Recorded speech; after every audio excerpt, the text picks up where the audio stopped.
একটু করে লাউ নিয়েছি, তার সাথে আছে টমেটো, কাঁচামরিচ বেশিরভাগই আছে। লাউটা কিন্তু সিদ্ধ হয়ে গেছে। তারপর আমি এটাতে দিয়ে দিলাম জিরা আর আদা বাটা। আর দেখুন লাউটা সিদ্ধ হয়েছে কিনা, এই যে দেখুন সিদ্ধ হয়ে গেছে। কেমন লাগবে জানি না, তবে এটাতে আমি ট্যাংরা মাছ দিয়ে রান্না করব। প্রায় হয়েই আসছে। একটা একটা করে সবগুলো ট্যাংরা মাছ দিয়ে দিচ্ছি। আর ট্যাংরা মাছগুলো হচ্ছে গুলশা ট্যাংরা, অনেক টেস্টি খেতে। আর সবসময় আমার এমনিতেও মানে এই দেশি মাছগুলো খুব পছন্দ। এই যে তরকারি হয়ে গেছে, এখন নামিয়ে নিব।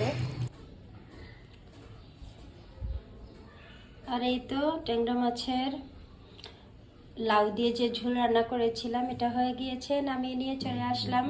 তো বন্ধুরা, যারা ট্যাংরা মাছ দিয়ে এরকম লাউ দিয়ে ঝোল খেয়েছেন বলবেন কেমন লাগে আপনাদের কাছে। আর আমি তো প্রথম রান্না করেছি, মনে হচ্ছে ভালোই হবে, যেহেতু লাউটাও ভালো আর ট্যাংরা মাছটাও ভালো। সব কিছু মিলিয়ে একটু চচ্চড়ার মতো রান্না করেছি, একটু শুকনো করে। এই তো, ধন্যবাদ সবাইকে যারা এতক্ষণ দেখেছেন।